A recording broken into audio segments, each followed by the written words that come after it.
other shows we have for you to enjoy at myclassicradio.net. The Avengers was most certainly not a household name in South Africa prior to the radio series. With no national television service until 1976, the mechanism simply was not present in the country to show television programs to mass audiences. While many other countries reveled in the filmed adventures of John Steed and company, South Africa was not equipped to join in the fun.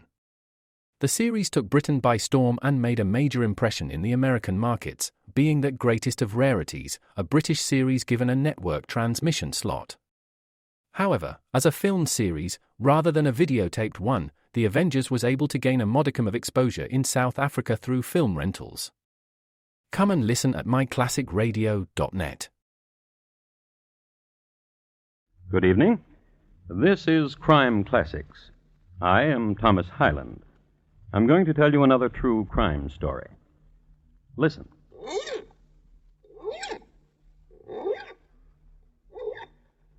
The sound you hear is that of a man having his right hand hook filed. It's Saturday night in London town, and he wants to be gleaming and presentable. The year is 1739, when a well-sharpened hook in London town was considered prudent. And Captain Rat, that's R-A-T-T, besides being a drunkard, a scoundrel, and a smuggler, was a prudent man. The young man handling the file is named Charles Drew, Jr., and he is performing this intimate little ironmongery because he needs a favor done. Captain Rat can help him out. He can supply the youngster with an alibi, and Junior badly needs one, for he has just shot his father dead. And tonight, my report to you on the shrapnelled body of Charles Drew, Sr.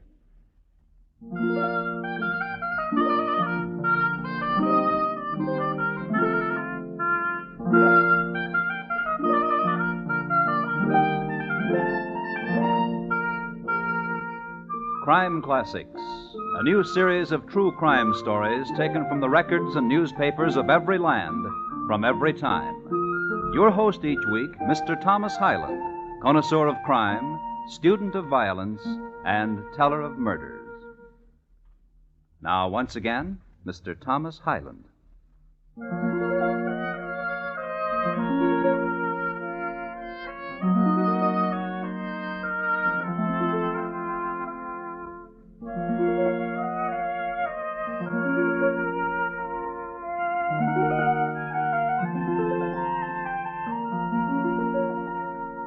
The year, as I've told you, is 1739, and the place, Long Melford in the county of Suffolk. Long Melford was a small, quiet town near London, and in it, a manor, and in the manor a high-vaulted room of roaring fire, great shadows, and flying buttresses. Directly beneath the buttress that flew toward the west, two men, father, son, Charles Drew, Sr., Jr. Son? Yes, Father? The time has come for you and I to have a talk. I'm grateful. There are things vexing me. Perhaps what I have to tell you will answer your vexation. I'm very fortunate. I've tried to be a good father. A most excellent father. There's no one richer than you in Long Melford. Which is what I want to talk with you about. I know. I've drawn my latest will. This. What a gentle and most excellent father I have. Have you ear to what they say of you in the square? No, what do they say? That you are gentle and most excellent. What of the will? I'm leaving everything to your 5 sisters, and to you 6pence, to lend, to spend, to start your fortune.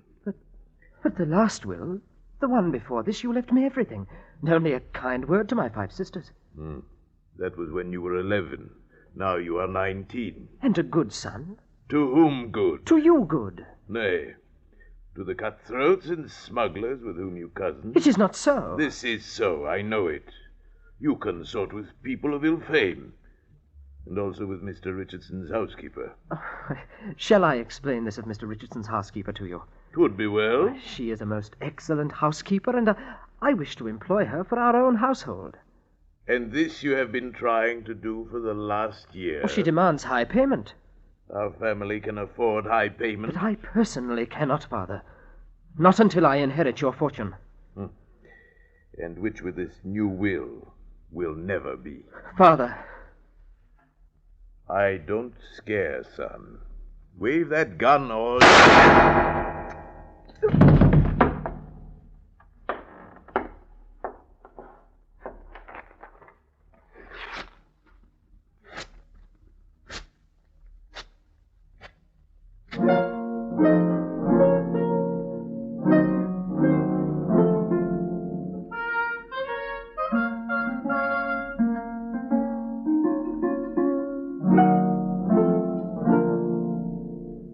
A smattering of intelligence concerning 1739 ballistics.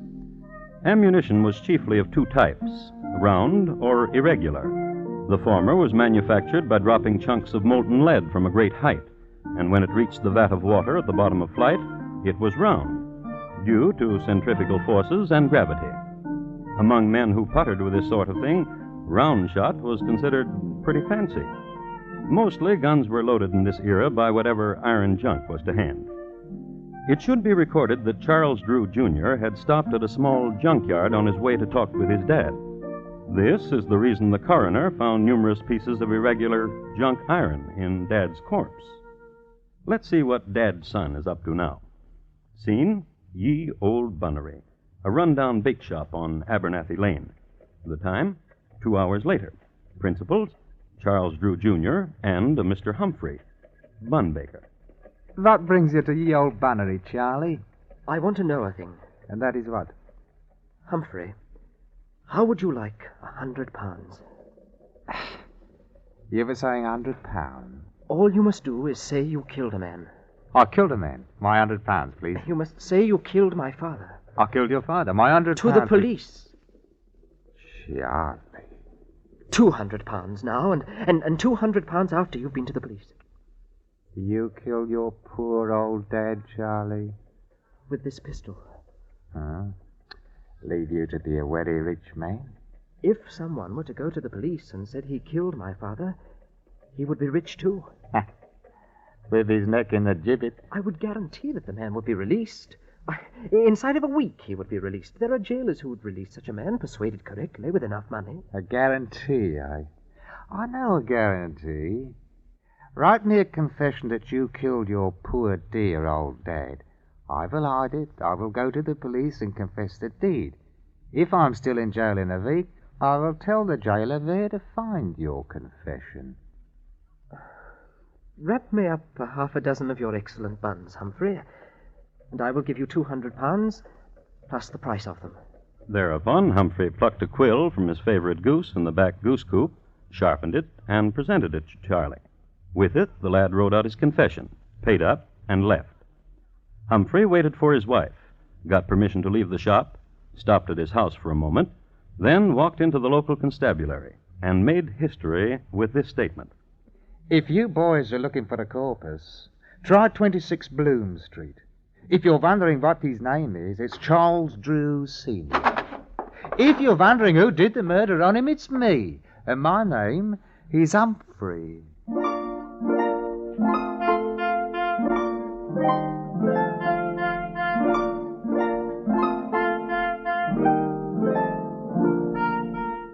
The police, upon arriving at the appropriate room at 26 Bloom Street, understood immediately that foul play had been done.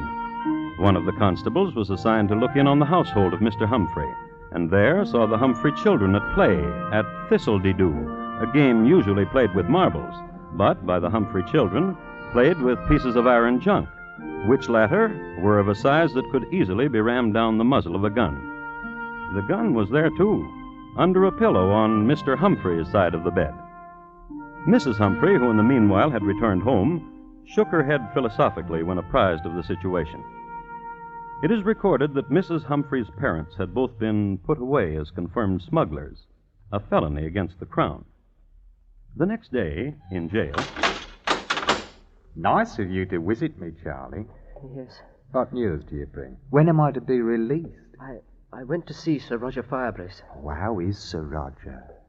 Dead.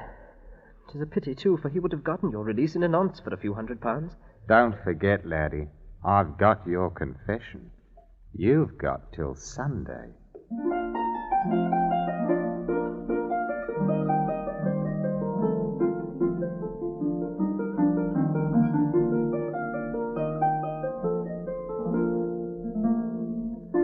The youngster, however, knew another man of note, Sir Chauncey Fenwick. Sir Chauncey was compassionate and understood the situation exactly, but unfortunately had just had one of his periodic fallings out with the magistrate's wife. But Sir Chauncey did not send the lad away empty-handed. He suggested an old sea dog named Captain Rat, with 2 T's. What's the file, Mr. Drew? You'll be missing me hook and be scraping my wrist. I'm very sorry, Captain Rat. Nervous, bean't you? But I travelled here to London to talk to you. You see, Sir Fenwick sent you to me. Sir Fenwick took £500 and said he could do nothing with it. You're my last resort, Captain Rat. A wee bit dear, Mr. Drew. Aye. Now, what can old Captain Rat do for you? Do you have any influential friends? What be you needing? An alibi. For yourself? For a friend. Aye. 'Tis always for a friend. What about him? He confesses he killed my father. And he be your friend? By killing my father, he made me rich. I bear him no malice. And for him you want an alibi. Why? Why not let him rot? Why, sonny? You see... You kill your daddy, sonny? Keep the hook, Captain. You almost stuck me. Pardon, young gentleman. An alibi you want, is it? For a friend, To say what? That my friend is making a mistake. That he is having hallucinations. That he did not kill my father because he was with you the night my father died. And where, Mr. Drew, will that leave you? Since one has confessed to the crime, it is doubtful whether I would be charged with it. Sly one. Bean't you a sly one, young gentleman? Bean't you? Oh.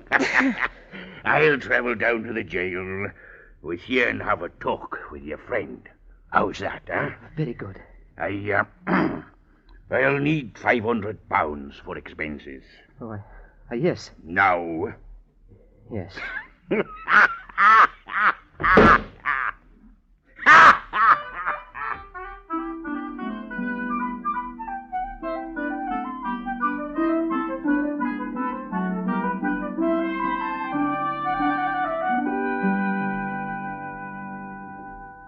It is wasting a Saturday night and all, coming down here to the dungeon speaking to you, Mr. Humphrey. But I don't mind. And you're going to furnish me an alibi, Captain? This be a strange one. I explained it all to you, Captain. You kill your dad. This one here says he done it. Now the both of you want me to say he couldn't have done it because he was with me. That lad thought it up. He's the bright one, not me. My plan will work. By the time you get Humphrey out of here and the police begin to dig about again, I'll be in Paris. Lost. I will change my name, and with my fortune I can... For your fortune, I will do it. I gave you £500. Bah, the pittance. Your fortune, Mr. Drew. Except what he's promised to me. What about it, lad?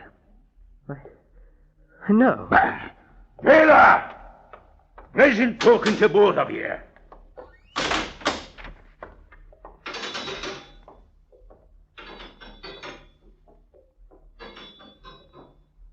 It's Saturday night, Charlie. What will you do? It's Saturday night, Charlie. I've got your confession hidden away. And tomorrow's Sunday. What will you do?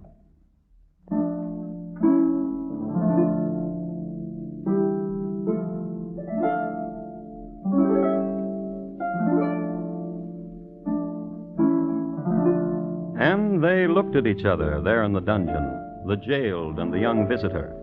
And the question hung there. What would Charlie do? It's Saturday night, and tomorrow is Sunday. What will you do, Charlie?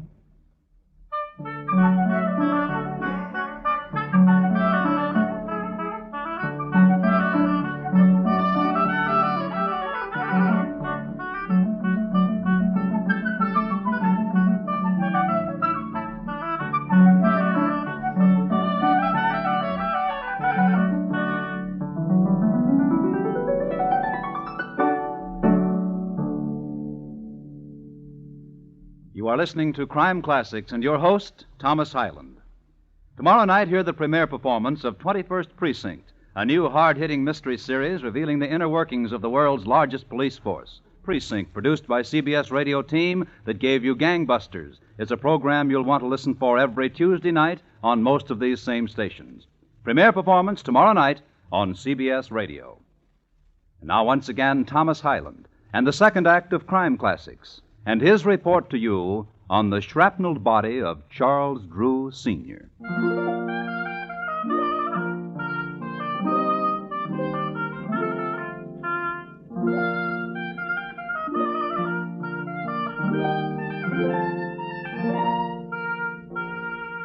It's a short, dusty road from Long Melford to London. Not only that, but these days it's hard to find. In its day, however, it was remarkable for two things. The brothers Shoe Spooner, Dick and Harry, who embarked on a career of highwaymanship on the morn of June 3, 1735, were hung on the eve of that same day from the highest branch of an elm at a fork on Long Melford Road. The other historic feature of Long Melford Road is the fact that on a Sunday morning, a young murderer, Charles Drew, Jr., and his lady love rode a coach down its ruts. Oh, he's a ranting, roving lad. He is a brisk and a bonny lad. Betide what may, I will be wed and follow the boy with the white cockade. Liz. What is it, dearie? Shut up. Everyone's singing that song, dearie. It's the rage. Please, shut up. Oh, Duck, what's the matter? You're the cause of it all. Of what, old Duck? By killing my father. You wanted a way to have all his money? I told you a way to do, that's all. Yes. Oh, Duck, dearie. You'll see when we get to London what a time I'll show you. Make you forget. Since I've killed him, I've done everything wrong. Will you listen to Liz again? Will you? Surely I'll listen, Poodle. Oh, Duck. Monkey. When you listen to Liz. Surely. When we get to London, we change your name, and you forget about Humphrey. But if I don't get him out of jail tonight, he'll show the police my confession. But you'll be in London. Start forgetting about him right now. All right.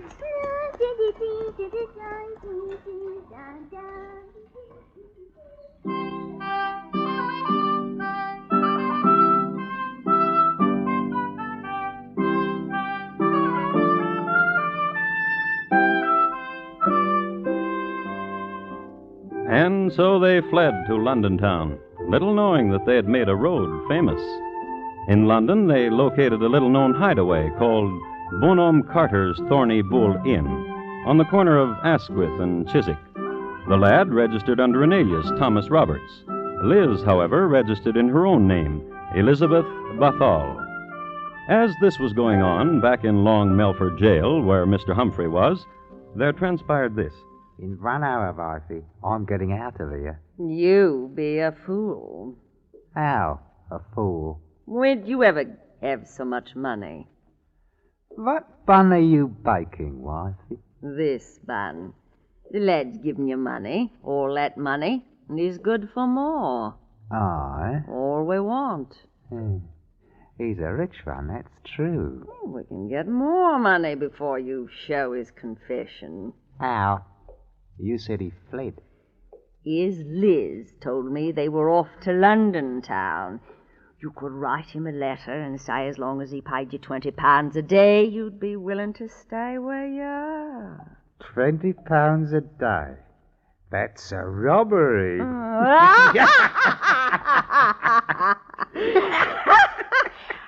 I will go to London and find Master Drew and present him with the letter. How will you find him? I will ask here and about of him. London, eh, what? London. What of the children? Mrs. Nickelrod says she will take care of them. And you, alone in London?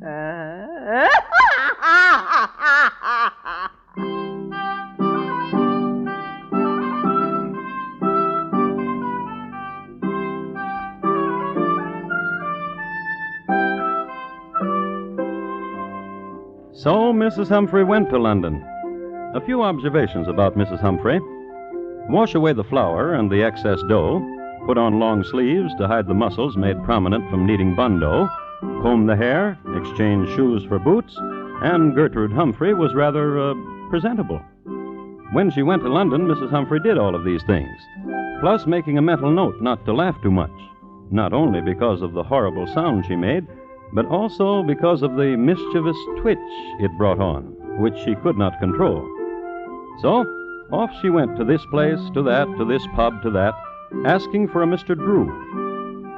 I should like to comment here that in 1739 the gin was of an excellent Holland distillation.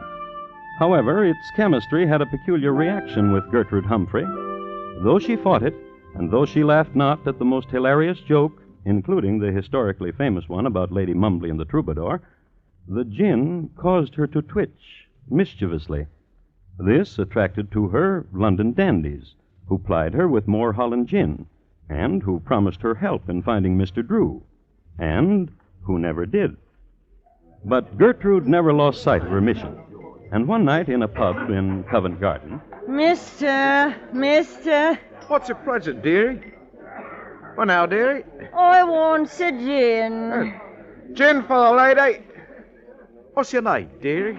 Gertie. Gertie. Aye. Here's your gin, Gertie. Drink up. Well, now, dearie. Is your name Drew? Is that what you want my name to be? I'm looking for Mr. Drew. Mr. Drew! Is there a Mr. Drew? Yes. Oh, now, Gertie. I'm the one that's bought you the gin. Yes. My name is Drew. You ain't the Drew I'm looking for. Well, now, why do you say that? Here now, lad. I'm the fellow who's bought her the gin. Here's a guinea, my lad. Find another lady who likes gin. Oh, I will, that governor. Thank you. Bye, Gertie. Oh, now, why do you weep, pretty one? You're so beautiful. Always crying beautiful things. Gin for the lady. Now, stop that weeping. Here's your gin. I say, mischievous wink you have. Is that truly your name? Truly, Ladybird, it is. Ladybird. And you were looking for me? Ladybird. Well, my name is Drew, and you shouted for Mr. Drew. So beautiful you are. What do you want of me? I've a letter for a man named Drew. Really? Oh, I want you to have it. I really do. Then give it to me. You must turn your back now. Right you are. Yeah. Oh, you want a conniver, you are.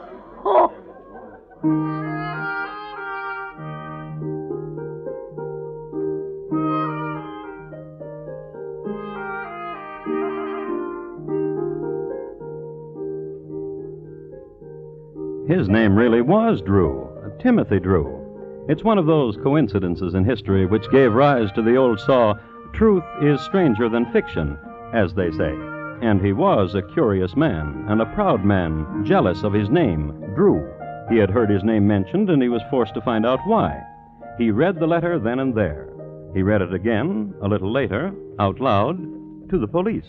And my missus told you have gone to London with Liz Bathall. But, Charlie, my lad, you shall pay me £20 a day, else I will tell that you have murdered your poor daddy.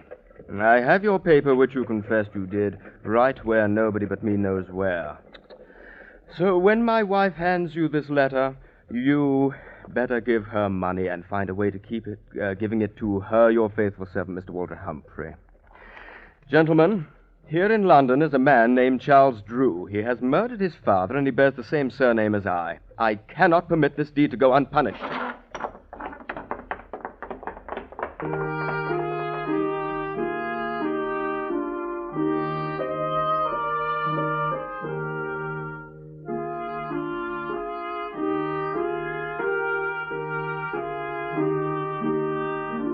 Even in 1739, the London police were thorough, and, goaded by the enormity of the crime and spurred and accompanied by a man whose name had been besmirched, they combed the alleys, hostelries, pubs, dens. It was late on a moist Thursday morning when Timothy Drew happened into Bonhomme Carter's Thorny Bull Inn on the corner of Asquith and Chiswick. Bonhomme Carter denied the presence of a Mr. Charles Drew, but affirmed that a Liz Bathal was most certainly a guest there. He directed Timothy to Liz's chambers. Who is it? Open the door.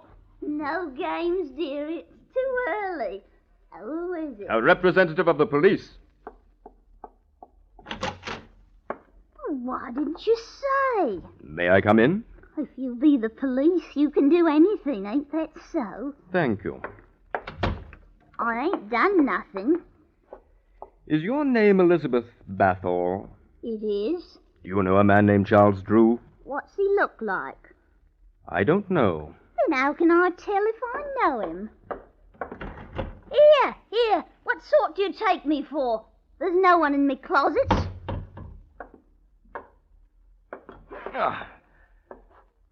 What is this young man doing under your bed, madam? A man? What's he... Quiet, woman. Is your name Charles Drew? I'm talking to you under the bed there. Is your name Charles Yes, Drew? sir. Come out from under there, sir.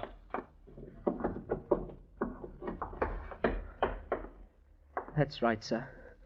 My name is Charles Drew, sir. And did you kill your father?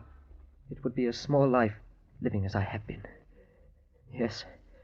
Yes, I killed my father.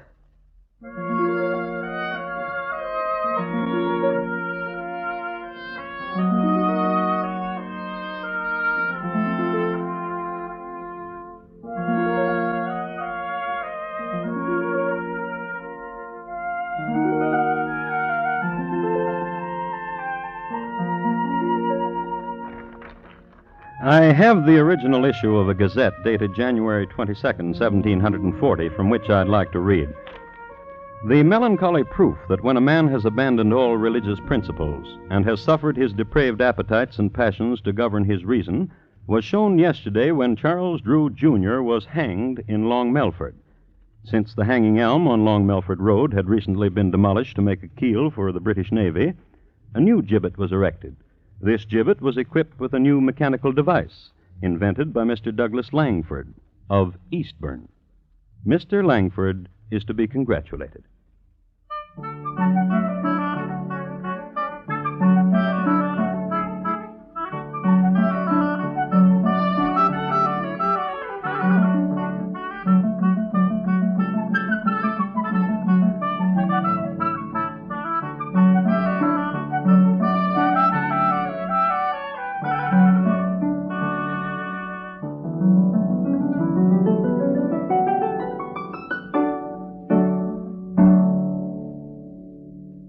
In just a moment, Thomas Hyland will tell you about next week's crime classic. The shrapnelled body of Charles Drew, Sr., tonight's crime classic, was adapted from the original court reports and newspaper accounts by Morton Fine and David Friedkin. The music was adapted from themes of the period and conducted by Bernard Herrmann, and the program is produced and directed by Elliott Lewis. Thomas Hyland is portrayed on radio by Lou Merrill. Charles Drew, Jr. was played by Terry Kilburn, and Liz by Betty Harford. Featured in the cast were Paul Frees, Ben Wright, Irene Tedrow, William Johnstone, and Anthony Ellis. Bob Lamont speaking. And here again is Thomas Hyland. Next week, the office directly below that occupied by Oliver Wendell Holmes is the scene of a catastrophe. The place, Harvard Medical School. The time, 1849. My report, on the terrible deed of Dr. Webster. Thank you. Good night. It's big news when a former publisher, soldier, and congressman, the famous son of a famous father, stars in a new radio series. And this Wednesday night, you'll want to listen with all your might when CBS Radio stars Will Rogers, Jr. as Rogers of the Gazette over most of these same stations. Rogers of the Gazette tells the story of a small-town newspaper editor, what he stands for, and also what he refuses to stand for.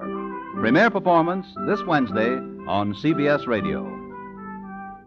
Stay tuned now for Gary Moore with Arthur Godfrey's Talent Scouts, which follows immediately over most of these same stations.